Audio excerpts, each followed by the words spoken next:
আগারগাঁওয়ের কুমিল্লা বস্তির বৃদ্ধা সালেহা বেগম ভোক্তাদের দীর্ঘ সারিতে বসে অপেক্ষা করছেন কখন উদ্বোধন হবে পণ্য বিক্রি।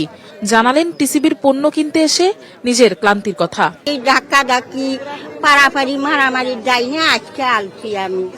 এই যে আমার এগুলো দিয়ে দেয়, আমি নিতে পারিনি, বুড়ো মানুষ নিতে পারিনি দেখে আমি আসিনি। এই অপেক্ষার লাইনে রয়েছেন আরো অনেকে। পবিত্র ঈদুল আজহা সামনে রেখে প্রায় 2 মাস পর চালু হয়েছে ট্রেডিং কর্পোরেশন অব বাংলাদেশ টিসিবির পণ্য বিক্রয় কার্যক্রম। রাজধানীর 50টি জায়গায় 21 মে পর্যন্ত প্রতিটি ট্রাক থেকে 400 পরিবারের কাছে সরবরাহ করা হবে তেল, চিনি ও মসুর ডাল। সয়াবিন তেল বিক্রি করা হবে লিটার প্রতি 130 টাকায়, চিনি 80 টাকায় ও ডাল 70 টাকা কেজি দরে। যদিও তেলের দাম বাড়ায় ক্ষোভ প্রকাশ করেছেন কেউ কেউ। চিনির দাম এখন 80 টাকা, তারপর ডালের দাম 70 টাকা, তেলের বোতল হচ্ছে 230 টাকা, মানে এগুলো বাড়ছে আর কি, 30 টাকা করে বাড়ি আছে। আগের দামটা হইলেই ভালো হইতো, আর তেলের পরিমাণটা যদি একটু বাড়ায় দিত তাইলে আরেকটু উপকার হইতো। একজন সর্বোচ্চ 2 লিটার তেল, 1 কেজি চিনি ও 2 কেজি ডাল নিতে পারবেন।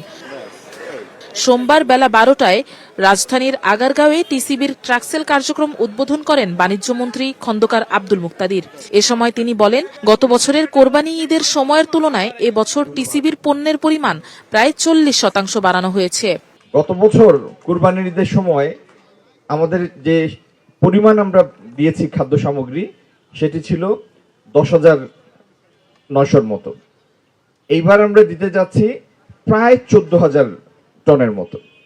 তার মানে প্রায় 40% মতো এবার গত কোরবানির ঈদের তুলনায় বর্ধিত হবে। গত সরকার পতনের পরে আমরা দেখলাম যে 1 কোটি উপকারভোগীদের মধ্যে প্রায় 59 লাখই প্রশ্নবিদ্ধ ছিল, ভুয়া ছিল। 1 কোটির মধ্যে 59 লাখ। বাণিজ্যমন্ত্রী আরো জানান, টিসিবির ডিলারশিপ স্বচ্ছ প্রক্রিয়ায় আনতে নীতিমালা প্রণয়ন করবে সরকার।